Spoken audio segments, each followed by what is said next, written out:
Hey everyone, it's Lucy from KBeautyHobbit.com. Today I wanted to show you a couple of ways to remove Dashing Diva Gloss Strips, and then you can decide for yourself whichever way works for you. If you know of a different way or a better way, please leave me a comment. If you're not familiar with Dashing Diva, check out my video about how to apply them. These are the gloss strips. They look like this. This is what I'm wearing, different design, although the main color is the same. Mine are 2 weeks old. You can see they're pretty grown out. I have a little bit of wear on this finger. I don't know what I did there. The rest of them look really good. And then I always put a clear coat of gel on mine just to really seal the tips. But whether or not you have gel on yours, the removal process is not any different. The first way I'm going to show you is the fastest way. And all you'll need for that is any kind of nail polish remover. This is what I have. It's pretty old. I don't know. I use this for pretty much anything if I need polish remover. Does not have to be acetone containing. It can be, but it doesn't have to be. So I'm just going to pour a little bit into the cap while spilling it. That's awesome. I guess that contributes to the overall distressed look of this surface. Then you will need some sort of orange stick. This one is very short. Typically they're a bit longer. All we're going to do is lift the nail wrap or the nail strip at the cuticle a little bit. Do not tug. You just want to lift just a little bit, just to get under there. And then we're going to soak our little orange stick and just slide it under and kind of work it around very gently. And this dissolves the adhesive.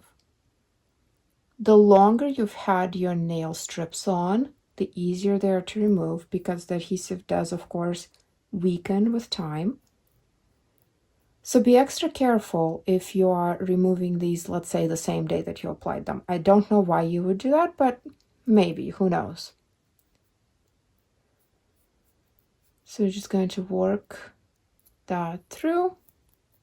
No matter what, please don't just rip these off. You will damage your nail. It will be similar to like ripping acrylics off. That's just not a good idea. This is the end result. You can see there's a little bit, I don't know if that's a little bit of adhesive left or most likely it's just dryness.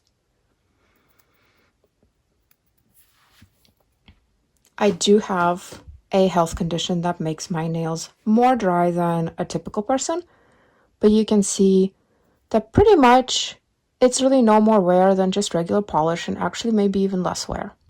That was way number one. Way number two, same thing, but with a Q-tip. And that's just in case you don't have an orange stick laying around and you don't want to go procure one. It works just fine with a Q-tip. Same principle, pick a little bit at the edge and then work your Q-tip there. It's not as elegant as the orange stick, but it works just fine. And actually, because we're rubbing the nail here, the end result will probably look a little bit better than the orange stick because this little cotton piece soaked in remover is going to basically rub off all the adhesive and it sort of makes the nail look a little bit more hydrated than it actually is. Just like if I take that first nail and do this to it, see, it looks deceivingly like it's not at all damaged. So those are two ways. Let's say you don't have any nail polish remover or you don't want to use nail polish remover for whatever reason. Maybe you have very dry and brittle nails. I'll show you a different way. Take any cuticle oil or even anything like coconut oil or olive oil. Not as elegant, but it will work. So take any kind of oil that you can get your hands on, and then you'll need a floss pick. So what we're going to do you guessed it, lifted the cuticle a little bit, like that. And then we're going to take our cuticle oil. Any brand, doesn't matter. I have this gelish one, or is it gelish? I don't know. And we're going to put that there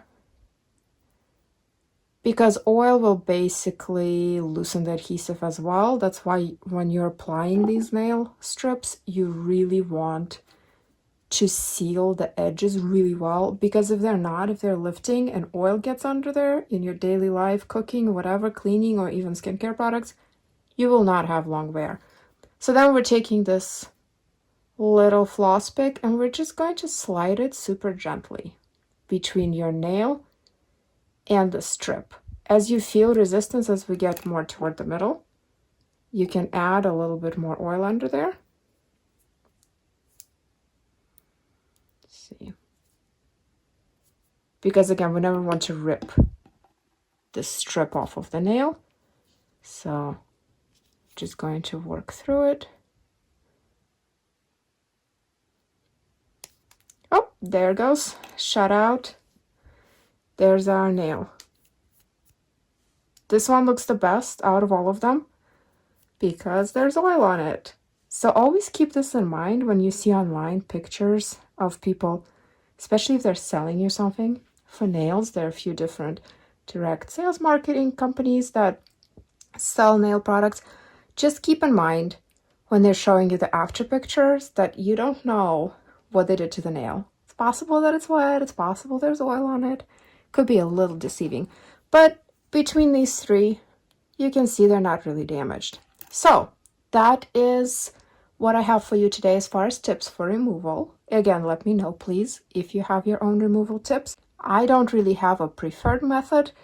The oil thing takes a little bit longer, so that's not necessarily what I do most of the time, unless my nails are really struggling, they're really brittle and really dry, and I'm just afraid to damage them with polish remover. Usually I go the polish remover route because it's faster. You can do some sort of a hybrid of getting polish remover under there a little bit and then using a floss pick to work the wrap off. Just whatever works for you. Let me know in the comments if you tried these and which one's your favorite. Thank you very much for watching. I hope you're having a wonderful week. I will see you in my next video. Until then, please remember to always listen to your skin. Have a good one. Bye-bye.